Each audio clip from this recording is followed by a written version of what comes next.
ہندوستانی پارلیمنٹ کے ایوان زیرین لوک سبھا میں اپوزیشن کی مخالفت کے باوجود متنازع وقت ترمیمی بل منظور کر لیا گیا۔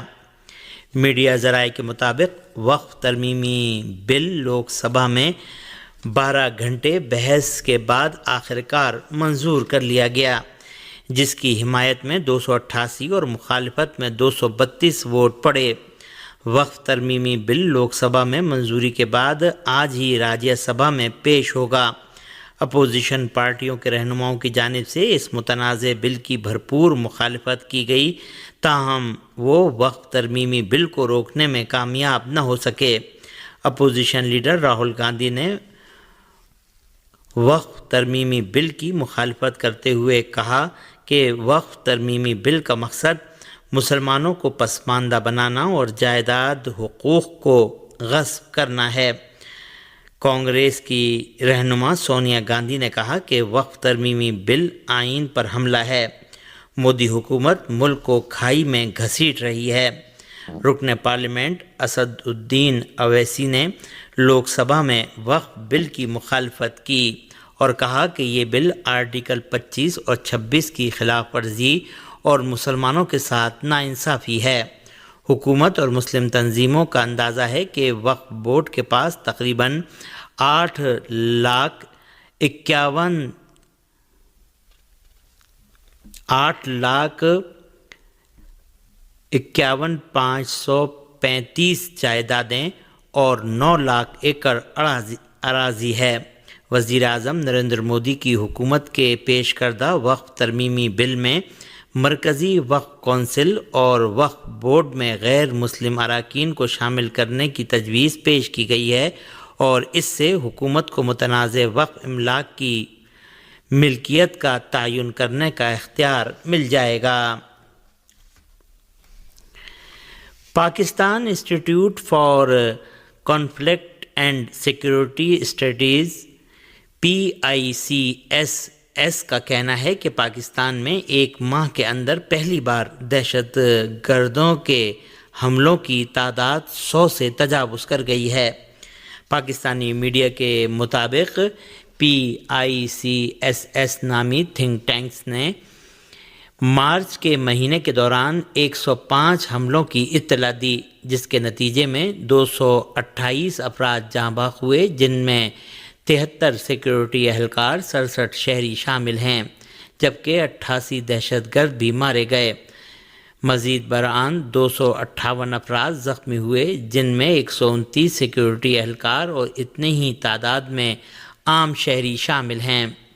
مجموعی طور پر دہشت گردوں کے حملوں اور سیکورٹی آپریشنز میں 335 افراد جاں بحق ہوئے، جن میں 86 سیکورٹی اہلکار، 78 عام شہری اور عسکریت پسند شامل ہیں۔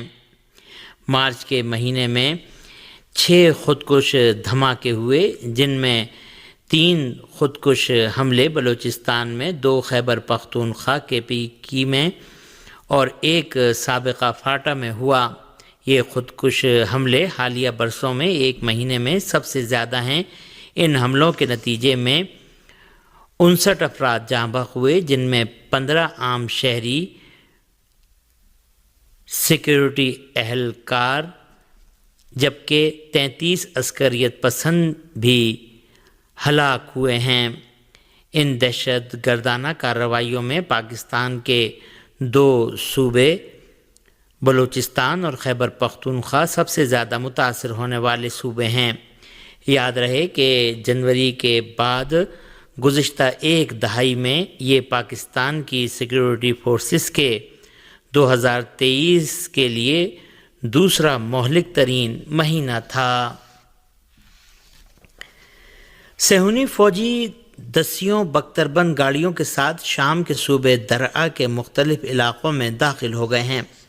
میڈیا ذرائع کے مطابق صہیونی حکومت کی فوج گزشتہ روز شام کے مختلف فوجی تنصیبات پر فضائی حملوں کے بعد بختربند گاڑیوں میں صوبے درعا کے شہر نوی میں داخل ہونے کے علاوہ الجبیلیہ ڈیم کے اطراف واقع جنگلوں تک آگے بڑھ گئے ہیں۔ جولانی حکومت نے صہیونیوں کے ان اقدامات پر مکمل خاموشی اختیار کر رکھی ہے، جس کے بعد علاقے کے عوام نے صہیونی فوجیوں کے مقابلے کے لیے تدبیریں اپنانا شروع کر دی ہیں۔ صہیونی حکومت کے اس اقدام کے خلاف شامی عوام کھڑے ہوئے ہیں، تاہم اسرائیلی فوجیوں نے انہیں کچلنے کے لیے جموں اور جابیہ پہاڑیوں پر گولہ باری کی ہے۔ اطلاعات کے مطابق کم از کم 400 صہیونی فوجی صوبے درہ میں داخل ہو گئے ہیں۔ رپورٹ کے مطابق صہیونیوں کی مسلسل جارحیت اور شام پر مسلط گروہ کی خاموشی سے پریشان عوام مختلف سطح پر احتجاج کر رہے ہیں۔ اطلاعات ہیں کہ شام کے درہ صوبے کی مسجدوں سے صہیونی فوجیوں کے مقابلے کے لیے اٹھ کھڑے ہونے اور عوامی تحریک شروع کرنے کی اپیل کی جا رہی ہے۔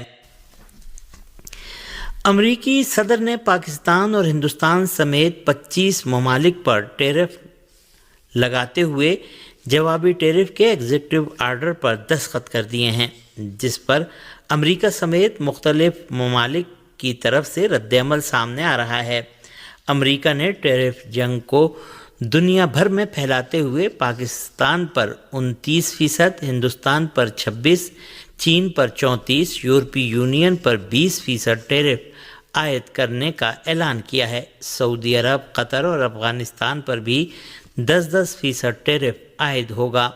امریکی صدر ڈونلڈ ٹرمپ نے کہا ہے کہ بنگلہ دیش پر 37%، جاپان پر 34%، اسرائیل پر 17% اور برطانیہ پر 10% ٹیرف عائد کریں گے۔ گاڑیوں کی درآمد پر 25% اضافی ٹیکس عائد کریں گے۔ جوابی ٹیرف میں امریکہ نے اپنے قریبی اتحادیوں کو بھی نہیں بخشا۔ یورپی یونین کو 20% ٹیرف کا سامنا ہے، جبکہ جاپان کو 24% کی شرح کا ہدف دیا گیا ہے۔ ڈونلڈ ٹرمپ کی جانب سے لگائے گئے جوابی ٹیرف کے نفاذ کی تاریخیں بھی الگ الگ ہیں۔ کم سے کم شرح جو کہ 10% ہے کا نفاذ 5 اپریل، جبکہ سب سے زیادہ شرح 9 اپریل سے لاگو ہوگی۔ امریکی ٹیرف پر رد عمل کا اظہار کرتے ہوئے فرانسیسی حکومت کی ترجمان نے کہا ہے کہ یورپی یونین امریکہ سے تجارتی جنگ کے لیے تیار ہے اور ڈونلڈ ٹرمپ کے اعلان کے جواب میں آن لائن سروسز کو نشانہ بنانے کا منصوبہ رکھتی ہے۔ امریکی جوابی محصولات کے جواب میں چین نے جمعرات کو کہا ہے کہ وہ اس کی شدید مخالفت کرتا ہے۔ چین نے اپنے مفادات اور حقوق کے تحفظ کے لیے جوابی کارروائی کا بھی کہا ہے۔ جاپان کی وزارت تجارت جاپان کے وزیر تجارت یوجی موتو نے ان کے ملک پر لگائے گئے 24% جوابی ٹیرف کو یک طرفہ قرار دیتے ہوئے کہا ہے کہ امریکہ کی طرف سے یک طرفہ ٹیرف کے اقدامات انتہائی افسوسناک ہیں اور میں پرزور درخواست کرتا ہوں کہ جاپان پر انہیں عائد نہ کیا جائے۔ یورپی یونین کی سربراہ ارسلا وان ڈیر لائن نے خبردار کیا ہے کہ امریکی صدر ڈونلڈ ٹرمپ کی جانب سے نئے محصولات عائد کرنا عالمی معیشت کے لیے ایک بڑا دھچکا ہے۔ انہوں نے کہا کہ اگر مذاکرات ناکام ہو جاتے ہیں تو ہم اب مزید جوابی اقدامات کی تیاری کر رہے ہیں تاکہ اپنے مفادات اور اپنے کاروبار کا تحفظ کیا جا سکے۔ ٹیرف پر بڑھتی ہوئی غیر یقینی صورتحال نے سرمایہ کاروں، صارفین اور کاروباری طبقے کے اعتماد کو متاثر کیا ہے، جس کے نتیجے میں اقتصادی سرگرمی سست پڑ سکتی ہے اور قیمتوں میں اضافہ ہو سکتا ہے۔ Federal reserve bank of Atlanta کے ماہرین اقتصادیات کا کہنا ہے کہ ایک حالیہ سروے سے پتہ چلتا ہے کہ کارپوریٹ مالیاتی سربراہوں کو توقع ہے کہ اس سال محصولات سے ان کی قیمتوں میں اضافہ ہوگا، جبکہ روزگار اور ترقی میں کمی آئے گی۔ تشویش میں مبتلا سرمایہ کاروں نے ایک ماہ سے زیادہ عرصے تک جارحانہ انداز میں اسٹاک فروخت کیے ہیں، جس کے نتیجے میں فروری کے وسط سے اب تک امریکی اسٹاکس کی قیمتوں میں تقریباً $5 ٹریلین کی کمی آ چکی ہے۔ ماہرین اقتصادیات خبردار کر رہے ہیں کہ ٹرمپ کا حل بھاری ٹیرف ملکی اور بین الاقوامی سطح پر قیمتیں بڑھا دے گا اور عالمی معیشت کو نقصان پہنچے گا۔ امریکہ کے اندر بھی اس پر رد عمل آ رہا ہے۔